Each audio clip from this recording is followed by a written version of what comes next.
Hello, and welcome to the Faith Science Podcast. My name is Tyler Bublitz, and welcome back to the second Sunday of Advent for the week of December 8th, 2024. I'm excited to have you here. I'm excited to begin this week's podcast, and I am excited. I do enjoy Advent. I think it's a fun time. I think it's really enjoyable to be thinking and planning ahead and trying to do the preparation of what it means for Christmas, but also preparation of what does it mean for our hearts. And I think even as we talked a little bit about last week, the preparation for the upcoming year of faith. What does that mean? What does that look like? How do we conceptualize and work on something like that? And I think that's a hard question, but a good question. And that was our question from last week, which was, how are you preparing for the next year in faith?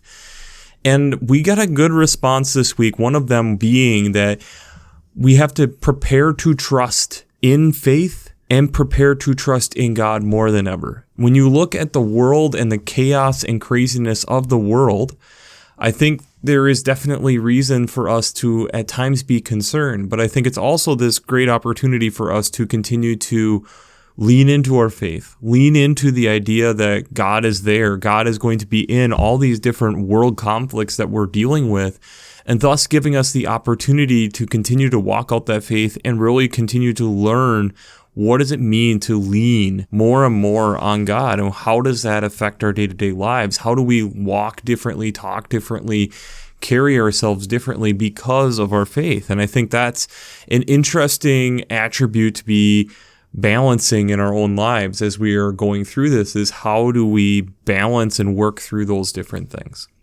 So let's just jump into it this week. We're back to 5 readings this week because we have an alternative first reading, and I think it's kind of fun because the first reading that can be is from Baruch, chapter 5, verses 1 to 9. Baruch is part of the Apocrypha, so it's part of that additional books that some denominations or some faith traditions will acknowledge, some don't, but it's kind of an interesting period of time kind of in between the Old Testament and the New Testament.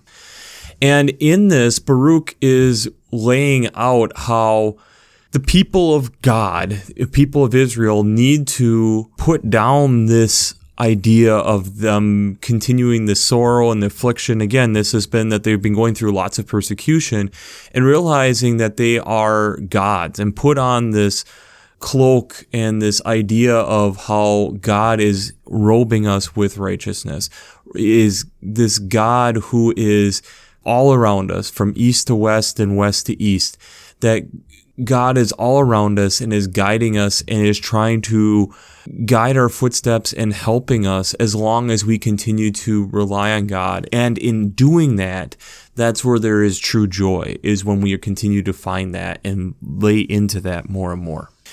The other alternative first reading is from Malachi chapter 3, verses 1 to 4. This is a text that definitely ties directly into the psalm this week and into the gospel reading. But this is the prophetic of that a messenger is being sent before and is going to be paving the way, that is preparing the way of the Lord. It is coming and is going to be like a refiner's fire or washer's soap. And others, you'll see it as fuller's soap. So we'll talk a little bit about that in the science section of this.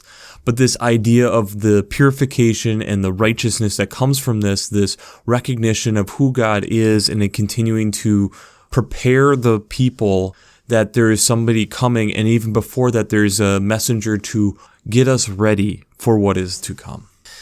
The psalm this week is not out of Psalms. It's out of Luke chapter 1, verses 68 to 79. And I think this is an interesting little text because I think you have to give a little bit of the backstory to really get into this well. First, we are now again in the book of Luke, and in this book of Luke, we have Zechariah, who is part of the chosen to be then go and be part of the temple and be part of the holy, and while doing that, recognizes that an angel comes to him, says that they're going to bear a child, again, kind of comes through with something we've heard before. I'm too old for this. What are you talking about? And Gabriel, the angel, gets kind of mad and says, okay, you won't be able to speak now, but yes, you're going to have a child. And what we can figure out based off the timelines of what we get, Zechariah doesn't speak for 10 months. And in that, you have where Zechariah has the child via Elizabeth, and they name him John. And this is also the same time that an angel in that period of time comes to Mary. And there is a little bit where you can see that there is a little bit more belief from Mary, and thus we get Jesus coming that way. But I would also argue it's an interesting correlation and correspondence to tying back to Genesis and how the angel came to Abram and said that you're going to have a child, and talking about the old age. So there is some interesting comparison there and trying to correlate the two together that I think is worth talking about here. But what we actually have from this text then is after all this has happened, Zechariah has laid out after the child is born and through the circumcision is stating, okay, it's time to name the child, that they're asking, okay, is Zechariah, is that the name that we're going with? And on a writing tablet, his name is John, is what Zechariah puts down. And after that happens and it is read, his tongue is released. And this is what we get out of this. This is a man then who hasn't spoken in 10 months. And what he is talking about is how the Lord of Israel has looked favorably on them, and this continues to guide the people through the hardships and the enemies and things of that nature that they continue to have gone through, recognizing their history of who they are, and that God's tender love and mercy and care for them is what is steering them into a way of peace and guiding them in their footsteps forward. So here we get a song of praise coming from a person who hasn't spoken in 10 months. This idea then of how in this, in spending that time, recognizing that God is this huge provider and is continuing to guide the steps.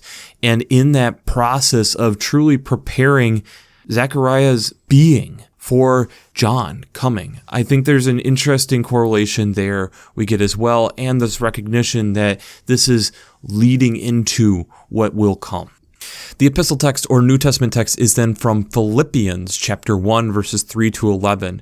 This then is recognizing Paul reaching out to the people of Philippi and the partnership of faith, and how there is joy in that they are sharing this faith together, and that as they continue to work together in this gospel, that this is something that then is worthy of praise, worthy of joy, recognizing what Christ did for us and how Christ was pure and blameless, and the love that was outpouring, and that thus gives us the freedom to be able to talk about our faith, being able to walk boldly within our own faith, recognizing that we have already been taken care of, that our faith is what is continuing that relationship, and what Christ did for us is the purification process to be able to be looked at as holy within God's eyes. So this recognition of who we are, whose we are, and what Christ did for us is able to acknowledge and bring us forward.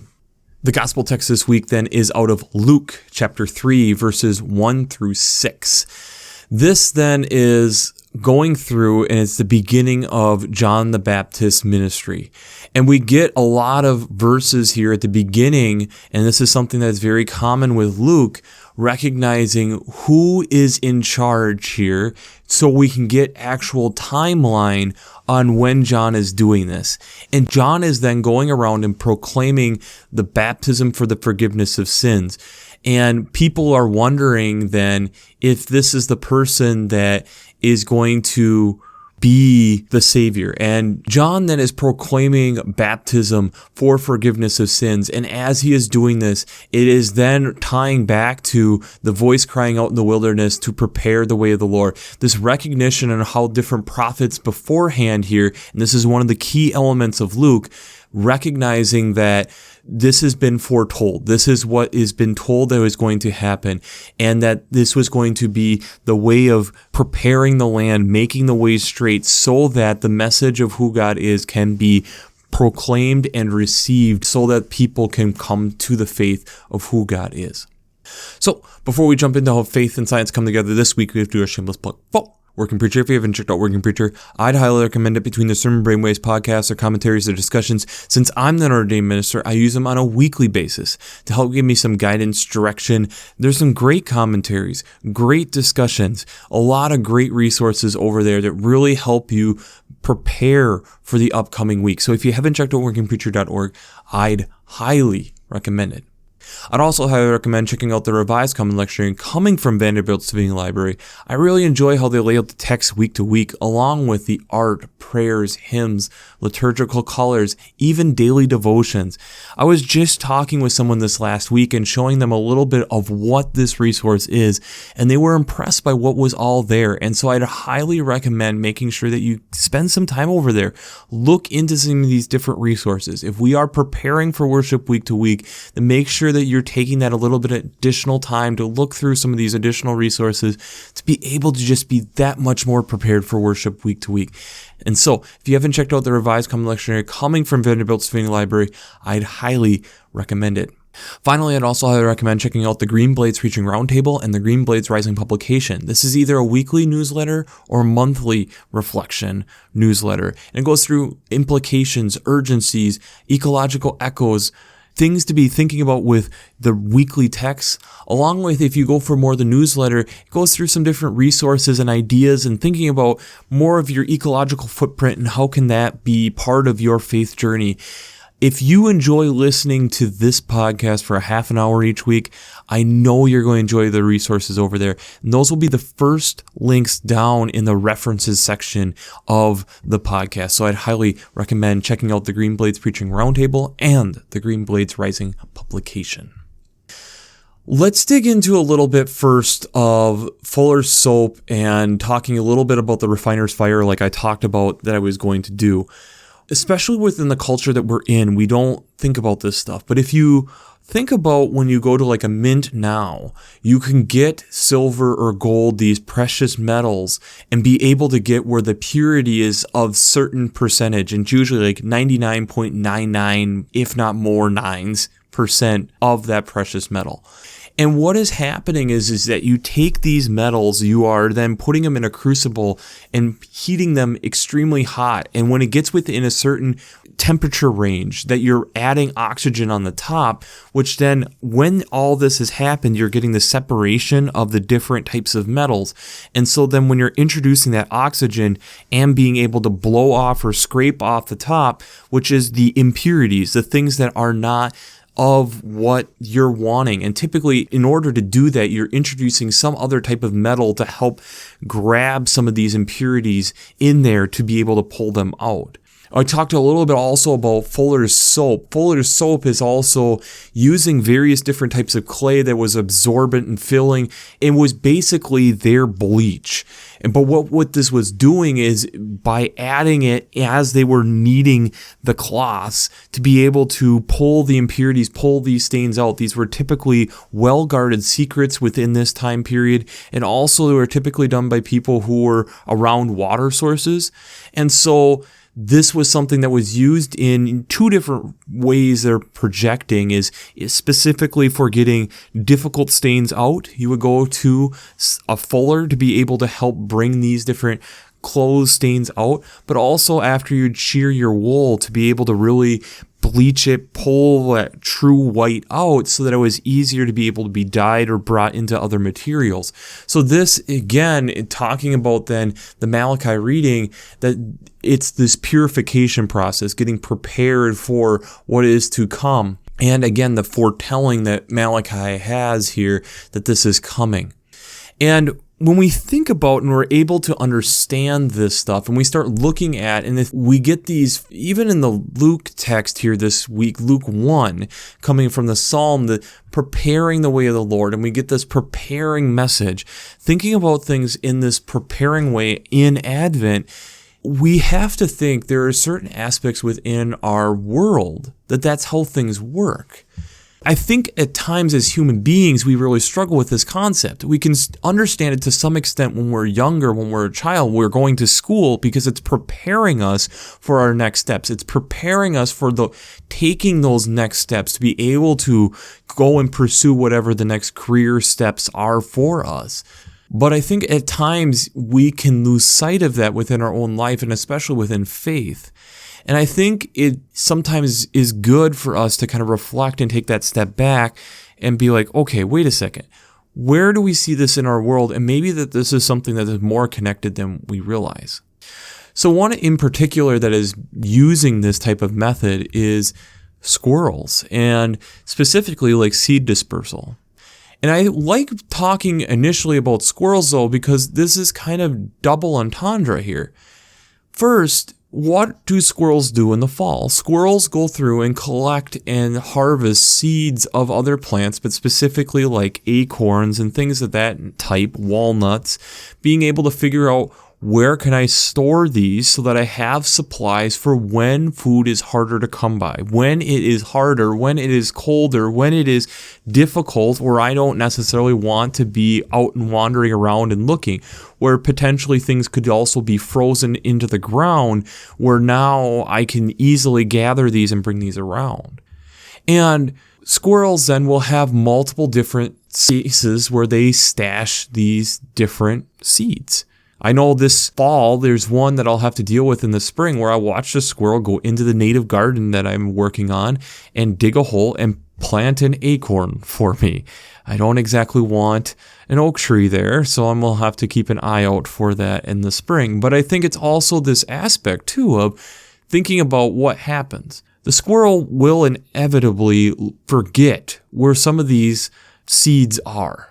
And what happens? You have dispersed the seeds. You are now allowing for another plant to grow. And it's most likely going to happen long after that squirrel is gone. But now it is providing for future generations because it went through and did that work, per se. And I did find an interesting article that I'll attach down below that there is some questions specifically in rainforest habitats and near the equator of these major forest ecosystems have been dependent on this type of model. There is a lot of disbursement that a lot of birds and mammals alike eating fruit seeds and being able to then do dispersal in various different ways. And there's benefits to doing it that way. If you think about it from a more mammal perspective, within our waste product, first, if we were eating fruit and having it go through our digestive system, the acids within our stomach, if it's designed to pass through us, is then cleaning the seed and taking off any different bacteria and things of that nature that would be potentially make it harder for that plant to grow. Think of this as kind of a purification process of the seed in and of itself. And then what happens? That seed is put around a high nitrogen base, aka our other waste matter, that gives it a better chance of being able to have the nutrients wherever it starts to be able to stimulate growth for that seed. And there's a lot of other birds and animals that do this type of model, and I'll attach some links down below, from bats to birds to elephants, apes, rodents. All of these do this type of model. But the issue that is starting to come to light is not only through climate change and forestry and all these different things, but also like hunting of these, it is making for some of this model to actually have some issues, and we're kind of being the problem here. And thus it's making it harder for some of these plant species that have become dependent on this type of model to really be able to be successful. And if we think about it, there's a lot of times where we have gone crazy for this type of thing. Bird guano in different periods of time, it's great nitrogen to be able to stir in the soil for gardens. We have harvested from islands for centuries because it's been such a great thing to be able to stir in the soil to bring that nitrogen into the soil to be able to help things grow. It's amazing when we think about it from like a gardening perspective, or we think about it from a plant perspective. We typically do put things into the soil to help prepare the soil, to help stimulate that growth, realizing that there's only so much we can do, but if we make the right conditions, the chances are that something good is going to happen increase. It is more likely that the plant will then be abundant in its fruit or whatever that we are trying to harvest than if we don't do that type of thing. This year with our garden, one of the things that I thought about was we had really good tomatoes last year. And I think potentially there was a little bit of the weather this year what made it a little bit hard for where I'm at for the tomatoes to grow, but we didn't have as good of a tomato crop this year. And as I thought about it, and I thought I kind of stirred around the soil and things, but I planted the tomato plants in the same area, in the same raised bed as I had the year before. And I thought about it and I was like, why did I do that? The soil had been taken for a ride, given so much. It needed other nutrients to be put back in, and instead I was asking for it to pull the same type of nutrients for those plants. And so mentally I've made a note that next year I need to rotate my crop in order for these plants to grow.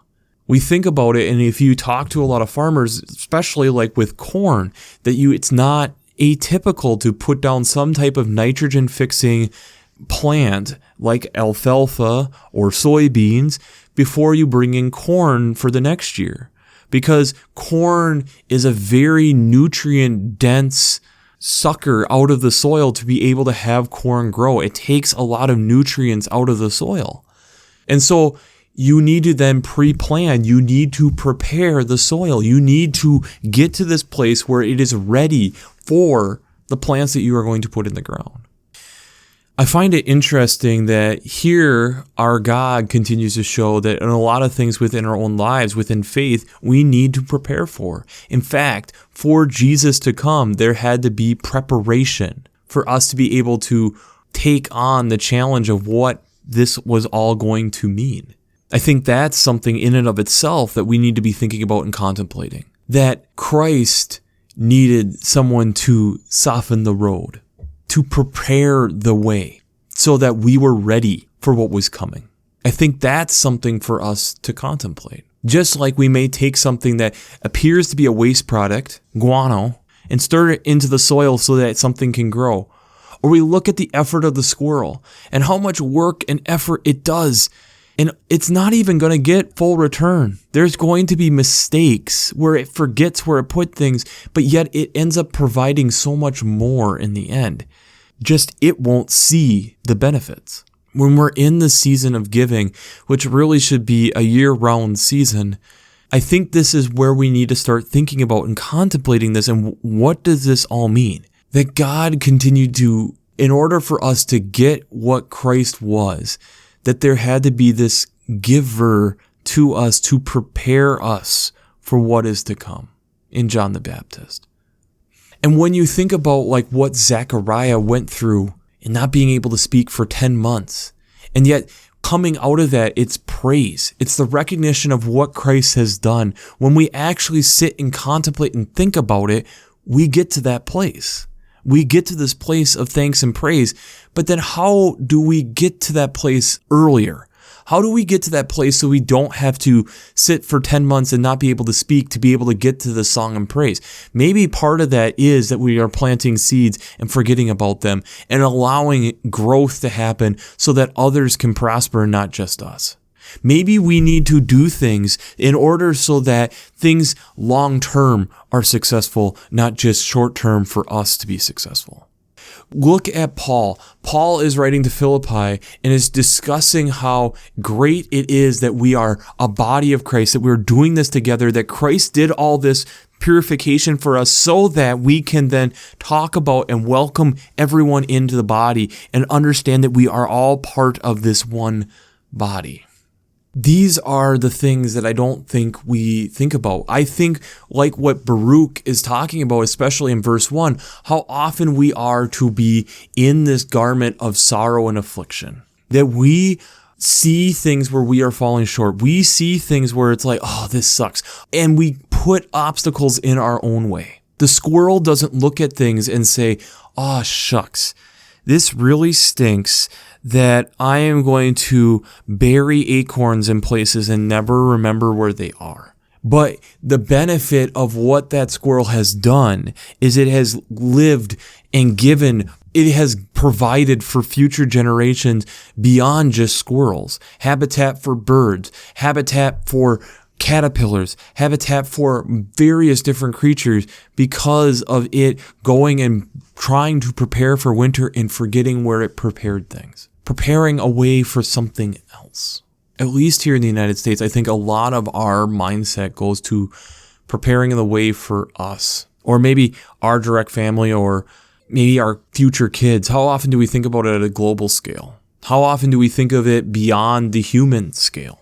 I think when we're in this season of preparing, we have to remember that Christ is the Lord of all, not just the Lord of humans. And I think that's something at times we really struggle with the concept of. And that even Christ's self needed someone to prepare the land.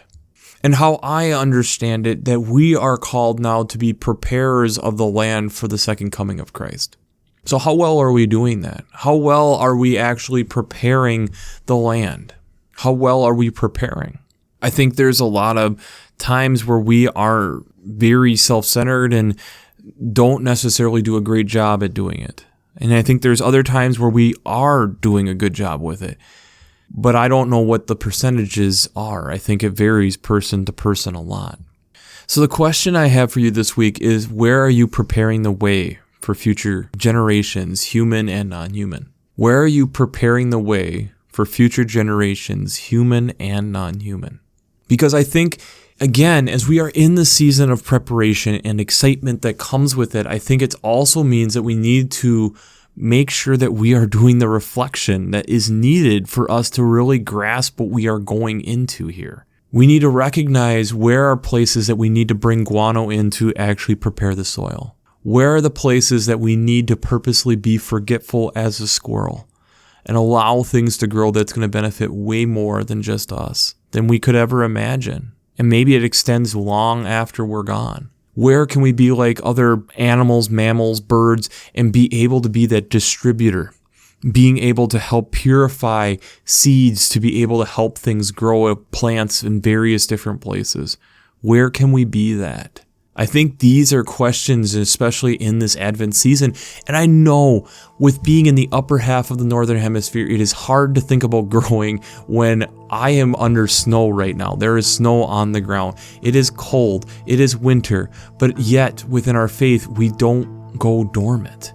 We see this time as preparing and mentally preparing maybe the land, preparing and planning things out. Working with God and figuring out where do we start softening the soil for something actually to come. And I think then, and only then, do we really get to grasp and understand who God is and what God is doing, and really start to get this handle on preparing for who Christ is and what Christ did for us. Because if we aren't willing to do any of that for others, how the heck are we going to be able to understand what Christ was willing to do for us? I know that's jumping ahead in the story a lot, but I think there is an aspect of that we need to keep in the back of our mind. And if Christ needed a preparer, I think we can be preparing as well. So, we'll wrap this up as we always do. I pray God blesses you through your faith and amazes you through science.